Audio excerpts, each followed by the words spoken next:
अरविंद स्वांत। मालूम ही नहीं पड़ा। माननीय चेयरमैन सर, आदरणीय महामहिम राष्ट्रपति जी, उनके अभिभाषण के अभिनंदन प्रस्ताव पर मैं अपने विचार प्रकट करने के लिए खड़ा हूं और मुझे खेद होता है कि जिस तरह से आदरणीय महामहिम राष्ट्रपति जी ने जो भाषण यहाँ रखा, तो लगा नहीं ये उनके मन की बात है। हम भी जानते हैं कि राष्ट्रपति, महामहिम राष्ट्रपति हो या राज्यपाल जी हो, ये जब भी भाषण करते तो सरकार से लिखित भाषण जाता है, वही उनको पढ़ना पड़ता है। और अपेक्षा थी कि महामहिम राष्ट्रपति जी अपने भी कुछ ख्याल या विचार उसमें प्रकट करेंगी, लेकिन वो तो हुआ नहीं। उन्होंने शुरू में ही प्रयागराज और डॉक्टर मनमोहन सिंह जी के बारे में संवेदना जताई। मैं भी उसका अनुमोदन करता हूं और उस संवेदना, बहुत गहरी संवेदना जताता हूं। खास करके प्रयागराज में जो हुआ वो बहुत ही वेदना देने वाली घटना हुई है, दुर्घटना। और मनमोहन सिंह जी के बारे में बात करूं तो ये सरकार, याद दिलाना चाहता हूं, ये सरकार थी, आदरणीय प्रधानमंत्री जी थे, जब वो राज्य के मुख्यमंत्री थे, तब जीएसटी को सबसे कड़वा विरोध करने वाला कौन था? तो भारतीय जनता पार्टी थी। आधार कार्ड को कड़वा विरोध करने वाला कौन था? तो भारतीय जनता पार्टी थी। आज वो सारे विचार जो मनमोहन सिंह जी ने रखे थे, उसको ही उनको अवलंबन करना पड़ रहा है। उसी में समझ जाए कि दूर से दूर देखे, विजन किसे कहते हैं। आदरणीय हमारे प्रधानमंत्री जी मनमोहन सिंह जी बहुत विजनरी थे। उस वक्त जो अर्थव्यवस्था पूरे विश्व में जो हुई थी, ऐसी स्थिति में उन्होंने जो भारत को संवारा है, उसकी सराहना करे उतनी कम होगी। ये भूल जाते हैं कि इन्होंने पहले क्या कहा था, आज क्या कह रहे हैं। अब रही बात तो सर उनके विचारों में हाउसिंग फॉर ऑल ऐसा करके एक उन्होंने बोला है, हाउसिंग फॉर ऑल। मुझे समझ में नहीं आता है। मैं पिछले 10 वर्षों से बात करते आया हूं कि जब भी यह विषय आता है, you and me, everyone knows it, there is encroachment on the lands of the government, on the government land. अब सरकार हमारे मुंबई में, मुंबई की बंदरगाह की जगह पे, मुंबई पोर्ट के यहाँ बहुत बड़ी झुग्गी झोपड़ियां है। वैसे और जगह रेल की जमीन पर झुग्गी झोपड़ियां है। हमारी महाराष्ट्र सरकार, आदरणीय वंदनीय शिवसेना प्रमुख बाला साहब ठाकरे जी ने एक सपना देखा कि मेरा कोई भी गरीब आदमी झुग्गी झोपड़ी में नहीं रहेगा, उसे अपना हक का घर मिलेगा। इसलिए उन्होंने SRA स्कीम लाई, स्लम रिहेबिलिटेशन अथॉरिटी बनी और उसके तहत इनको मुफ्त घर दिए जाते गरीबों को। अब रही बात, ये जो गरीब वहां बसे हुए हैं, हर बार प्रधानमंत्री Awas Yojana, housing for all, पक्का घर, पक्का नल से पानी, अरे कहाँ है भैया, कब होगा? मेरी महामहिम राष्ट्रपति से प्रार्थना है, खेद प्रकट करता हूं मैं। आपको ये पता नहीं है, आज भी लोग ऐसे रहते। किसको पक्का घर दे? हम शहरों में रहते, किसको पक्का घर दे रहे आप? ये झुग्गी झोपड़ियां वाले ऐसे ही है। ऐसे ही राज्य की सरकार कोई एक स्कीम बनाती है, अगर उस स्कीम में से कुछ लोगों को केंद्र की सरकार के जमीन पे वो रहते हैं, उनको लाभ मिलता है, तो लाभ उन्हें देते नहीं दे केंद्र सरकार। वो कहती है केंद्र, तो राज्य की योजना है, हमारे केंद्र की यहाँ नहीं चलेगी। अब हमारे यहाँ बिडी चाल करके है, उसका पुनर्विकास होने का जो प्रकल्प है वो हमारी राज्य सरकार ने लाया। शिवड़ी के जो बिडी चाल के लोग हैं उनको नहीं मिलेगा। क्यों? क्योंकि केंद्र की सरकार पर वो बिल्डिंग खड़ी है। अनुमति कौन देगा? ये बैठे हैं सामने सोनवाल साहब, इनकी जगह पर है, वो मुंबई के बंदरगाह की जगह पर है। आज तक तुम्हें तो कुछ करना नहीं है, विन विन सिचुएशन है, राज्य की सरकार कर रही, कोई निजी संस्था नहीं कर रही है या कोई व्यापारी नहीं कर रहा है। आप आज 10 वर्ष तक अनुमति नहीं दे रहे। हाउसिंग फॉर ऑल बिल्डिंग ढहने को आई, अब परमिशन नहीं देते और उसमें लिखते हो हाउसिंग फॉर ऑल। कहां से देंगे वो तो बताओ। हम जो बोल रहे हैं वो सच्चाई बोल रहे हैं। और इसलिए मुझे खेद प्रकट करना पड़ता है कि महामहिम राष्ट्रपति जी को इसकी भी जानकारी आज भी नहीं है और आप जानकारी देना भी नहीं चाहते हो। वो बेचारी आपने दिया हुआ पढ़ती है। इसलिए आगे चलकर और बताता हूं, किसान सम्मान, आपके हर निर्णय, मैंने हाल ही में कहा था, भारतीय जनता पार्टी का हर निर्णय, ये भाई आप क्यों बोल रहे बीच में? किसान सम्मान योजना, अच्छे से बोल रहे हैं रुकना, मैंने सर, कितना अच्छे से बोल रहे हैं। मैंने जहाँ sir I am addressing you only, He is not तो leading. किसान सम्मान योजना अब 6,000 रुपए दे रहे हो और I will check the record. Honorable members, I will check the record. If it is anything objectionable, I will remove it. what is that? You tell me a address. what? You tell me a word. Forget about the sentence. I I will myself check the will record. withdraw. I will check the What I am record. saying is a perfectly Anything objectionable will be correct removed. things I am saying and on that. No sir, not at all. I have not yielded at all. मैंने एक भी शब्द ऐसा नहीं बोला है, वाक्य तो छोड़ो, शब्द भी नहीं गलत बोला है। अनुमति आप नहीं देते हो, पक्के करके Please वादा address the करते हो। इतना झूठा वादा, मुझे शांत। झूठा शब्द प्रयोग नहीं शांत करने जी। लगाना। Shant, please. इसके लिए आगे address the बोलता हूँ chair. सर, आगे चलकर Address the जैसे chair. अपने किसान सम्मान योजना, अभी हमने हर कदम भारतीय जनता पार्टी उठाती है वो राजनीतिक होता है, सामाजिक नहीं होता। 12 लाख कोड ऑफ कंडक्ट है, 12 लाख की घोषणा हुई, किसके लिए हुई? 12 लाख की घोषणा हुई ना, तो किसानों को 6,000 या 12 लाख तक इनकम टैक्स फ्री करने वाले हम लोग। किसानों को बड़ा भैया वो ज्यादा अच्छा होता। स्वच्छ भारत, और हमने अपने अभी फोकस ऑन एजुकेशन, काय का फोकस है? आप क्या करते हो? आज भी सर इस देश में आप भी जानते हैं, हम भी जानते हैं, यहाँ बैठे हमारी बहन भी जानती है, ऐसे गांव हैं कि जहाँ एक टीचर है, एक शिक्षक है, कोई टीचर भी नहीं है। Quality and equality both should be maintain. Equality by, आज भी सर एजुकेशन सिस्टम में there is a disparity and discrimination, both are existing. Disparity by virtue of the education institute where it is situated. कहाँ school है? गांव में है।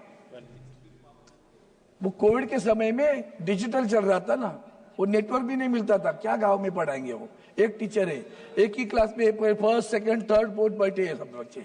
आज भी ये अवस्था है, बुरा नहीं है, लेकिन आप जो सोच रहे हो, आपका मतलब कैसे, आपका डायलॉग बड़ा अच्छा होता है, कृति बहुत कथनी और करनी में बहुत फर्क रहता है। आपकी कथनी बड़ी अच्छी लगती है सुनने में, कोई सुनेगा बोलेगा कितने संवेदनशील सरकार है यार, ये तो बच्चों के लिए तो सोच रही है। इक्वालिटी करते हो, सीबीएसई, आईसीएसई, तुम्हारा इंटरनेशनल बोर्ड। हाल ही में हमारे यहाँ एक छोटी सी क्लिप घूम रही सर, उन बच्चों को पूछा छत्रपति शिवाजी महाराज जानते हो? आईसीएसई के बच्चे नहीं मालूम। आपको पढ़ाया है? नहीं, हमारे बुकों में नहीं है, किताबों में नहीं है। एक लड़का कहता है, एक सिर्फ पैराग्राफ है छत्रपति शिवाजी महाराज का, एक पैराग्राफ। ये हमारी नई जनरेशन है जिनको इतिहास नहीं मालूम, छत्रपति शिवाजी महाराज मालूम नहीं, राणा प्रताप सिंह मालूम नहीं, गुरु गोविंद सिंह मालूम नहीं है। ये आगे चलकर हमें देश के बारे में, मिट्टी के बारे में प्यार करने वाले हैं। उसको पिताजी का नाम बताओ छत्रपति शिवाजी महाराज के, नहीं मालूम। This is the system, this is what is happening in education. ये जरा सोचो तो सही सर। इसलिए हम तरफ से बोल रहे, महामहिम राष्ट्रपति जी को मैं कहता हूं कि जरा इसमें भी ध्यान दे तो और अच्छा होगा, ताकि कान खींच ले सकती थी और बता सकती थी ये विषय आने चाहिए करके। आगे चलकर सर आपने पेंशन के बारे में बात की, 50% पेंशन। अभी भी वो हमारे पुराने लोग हैं, वो पेंशन के लिए तड़प रहे हैं। उनको जो मिलती है पेंशन वो 1,500, 1,200, 1,300, कितने सालों से हम बोल रहे हो, यहाँ पेंशन नहीं बढ़ रही उनकी। किसको दे रहे पेंशन आप? गवर्नमेंट सर्वेंट्स को। अभी रहे क्या गवर्नमेंट सर्वेंट? नौकर भर्ती कितने सालों से बंद है। आप जो भी करते हो, इसलिए बोला कथनी और करनी में फर्क आपके रहता है। यूनिफाइड पेंशन स्कीम, आपने महिलाओं का सम्मान की बात की, ओलंपिक के लिए यहाँ बैठी थी, याद है? ओलंपिक प्राइज वाली हमारी बहन बैठी थी वहां बाहर, आपकी तरफ से एक आदमी देखने नहीं गया उनको, महिला भी नहीं गई आपकी उनको देखने के लिए, भागी वहां से। ये इसलिए बोल रहा हूँ कथनी और करनी में फर्क है। आगे सर, आगे चलकर अपने आत्मनिर्भर भारत, वाह, उस आत्मनिर्भर भारत ने बीएसएनएल का सत्यानाश किया। पता है आपको कैसे सत्यानाश? 5G सर्विसेज कौन देने वाला है? बीएसएनएल दे रही है, एमटीएनएल दे रही है। मुंबई और महाराष्ट्र, मुंबई जहां अभी शुरू किया है 4G, वो गाँव में धंधा हमारा मुंबई में, दिल्ली में, कलकत्ता में, मद्रास में, वहां नहीं करेंगे, चेन्नई में नहीं करेंगे, करेंगे क्या गांव में? क्यों? दोस्तों का नुकसान होगा, दोस्तों को तकलीफ होगी। अपने बच्चे को तो देखो, बेसल आपका बच्चा है, उसको तो देखो, आज भी नहीं देख रहे हो। सर आगे चलकर मैं इंफ्रास्ट्रक्चर, अब इंफ्रास्ट्रक्चर में बात करूं सर, हमारे मुंबई गोवा रोड, चांद पे हमारा यान गया, उसका जितना खर्चा हुआ ना सर, उससे ज्यादा खर्चा इस मुंबई गोवा रोड के लिए पनवेल से लेकर मानगांव तक हुआ। रास्ता आज नहीं बना। इंफ्रास्ट्रक्चर के चक्कर में प्रकृति का कितना ह्रास करते हो। मेट्रो रेल के लिए गोरेगांव का हमारा फॉरेस्ट बर्बाद कर दिया। क्लाइमेट चेंज की बात करते हो ना, संवेदना वहां जताते हो ना, हजारों पेड़ काटते हो, हजारों पेड़ काटते हो, तभी नहीं याद आता कि क्या कर रहे हैं। विकास की परिभाषा क्या होनी चाहिए? What do you mean, how you define vikas? तो प्रकृति का सत्यानाश करके विकास की बात करोगी, यही तो दुर्भाग्य है। इसलिए मैं उसके ऊपर भी आपको ध्यान देना दो। और रास्ता आज भी नहीं बना है मुंबई गोवा। एयरपोर्ट एक्सपांडेशन चल रहा है, हमारे चिपी का एयरपोर्ट बंद है, ऑपरेशंस तो बंद है। पोर्ट हमारे महाराष्ट्र पालघर डिस्ट्रिक्ट में वार्डवन करके है, उस वहां के लोगों को ने आंदोलन किया, फिर भी आप पोर्ट बना रहे हो। Deep in the sea they are going to create a port which is, लेकिन मुंबई बंदरगाह, इस देश के इतिहास में मुंबई बंदरगाह का नाम आता है, आप तो उसी के हैं। कभी तो सोचा क्या कि मुंबई बंदरगाह का विकास करे? आदरणीय गडकरी साहब थे, उन्होंने प्लान बनाया था, प्लान बना के सबको बताया था। फाइल पढ़ी है भैया, कभी तो उस फाइल की तरफ देखो। क्यों मुंबई पर अपना रोष निकाल रहे हो? क्या मुंबई ने आपका गुनाह किया? मुद्रा के लिए, मुद्रा बंदर के लिए मुंबई का विकास रोका है क्या? मुंबई बंदरगाह का विकास क्यों नहीं करते हो? माननीय महामहिम राष्ट्रपति जी को मुंबई बंदरगाह मालूम नहीं है, वार्डवन याद आया, मुंबई बंदरगाह का विकास नहीं याद आया। यही तो दुख है, खेद प्रकट करता हूं। क्यों नहीं तुम्हें लगता सबका साथ सबका विकास? सबका विकास में मुंबई नहीं आती, सबके विकास में महाराष्ट्र नहीं आता।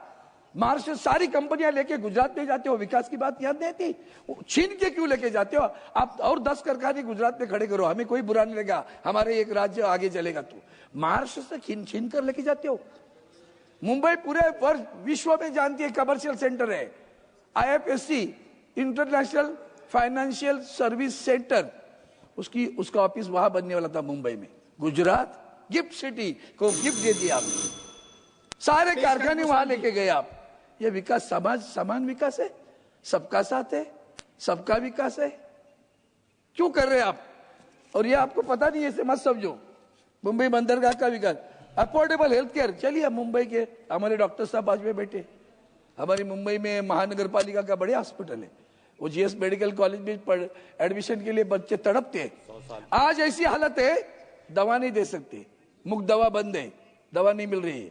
JJ हॉस्पिटल में दवा नहीं मिल रही है, हमारा MRI बंद है, CT स्कैन बंद है शहर में Mumbai. Please conclude. Sir, please. Within 2 minutes I'll conclude. Please conclude. वो एक कैंसर के बारे You already exited. I do understand, sir. I'll take care of it. Please conclude within a होता minute. क्या है? I'll conclude it. होता बहुत सारे विषय रहते मन में। Please. मुंबई शहर में, या मुंबई शहर में हालत है सर। अब मेरी बात ऐसी है कि मुंबई में शहर में महात्मा गांधी हॉस्पिटल है, किसी ट्रस्ट का है। कुछ जमाने में हमारे इंडस्ट्रियल एरिया था, तो कारखानों को कामगारों के लिए बनाया हुआ था, अब वही वर्करों के लिए बनाया हुआ अस्पताल भी चलता नहीं। यहाँ टाटा हॉस्पिटल में बहुत भीड़ है, KEM में बहुत भीड़ है। हम बार बार प्रार्थना करते हैं, अरे वो महात्मा गांधी हॉस्पिटल वहां खड़े है, उस बिल्डिंग को ले लो, टाटा हॉस्पिटल को दे दो। आप ले लिए, हमें नहीं चाहिए। टाटा हॉस्पिटल के लिए दीजिए, KEM हॉस्पिटल के दीजिए, ताकि लोगों की, देश भर के लोग वो टाटा कैंसर हॉस्पिटल में आते। जगह नहीं कम हो रहे। अब अगर आप भी कभी वक्त निकाल के सुबह जाना टाटा हॉस्पिटल में, जैसे स्टेशन पे भीड़ होती है ना, वैसे भीड़ रहती, चलने को रास्ता नहीं रहता। महात्मा गांधी हॉस्पिटल खाली पड़ा है, किसी ट्रस्ट का था, सरकार का है, लीजिए ना, लीजिए, लोगों की सेवा के लिए उपलब्ध होगा। कैंसर का, हेल्थ केयर का, क्या क्या है आपके पास? हेल्थ केयर के प्रोविजन नहीं चाहिए? जब मशीन मुंबई शहर में नहीं, गांव में क्या होगा? कतनी और करनी, इतना फर्क। सर आगे ज्यादा नहीं बोलता हूँ, आपने अभी याद दिलाया मुझे, मैं इतना ही कहता हूँ कि हमें जो एक वन सेंटेंस, सुबह हमारे माननीय विपक्ष के नेता राहुल गांधी जी ने याद दिलाया था, मैं वापस इलेक्शन कमीशन पे आ रहा हूँ। उन्होंने वो सुप्रीम कोर्ट के जज को हटाई, वो बात तो कही, आगे वाली दूसरी बात बता देता हूं मैं। हाल ही में आपने एक नियम बदल डाला, हम सभी ने जो पराजित हुए थे बोल दिया कि भाई काउंटिंग को हमें देखना है, we want to see that data. Thank you. Please conclude. इन्होंने क्या, एक सेकंड, उन्होंने क्या किया, इलेक्शन कमीशन ने नियम बदल डाला और नियम में क्या किया, मॉक पोल करेंगे, we will not calculate the exact what is happen in the. हमने पूछा भैया इतनी भीड़ शाम को 5 बजे के बाद हुई ना, Thank you, सीसीटीवी दे दो, सीसीटीवी नहीं दे रहे, उसका भी श्री अमोल कोहली, ये तुम्हारा संविधान के प्रति आदर है और इसलिए मैं खेद प्रकट करता हूँ माननीय महामहिम राष्ट्रपति जी ने जो वक्त विचार किए उसके लिए मैं खेद प्रकट करता हूँ। सोचता हूँ जो कुछ बोला उसके ऊपर अभी भी ध्यान नहीं। मुंबई बंदरगाह विकास को आपके फीडर कैप में रहेगी, ये आप काम करोगे ऐसी अपेक्षा करता हूँ। धन्यवाद से।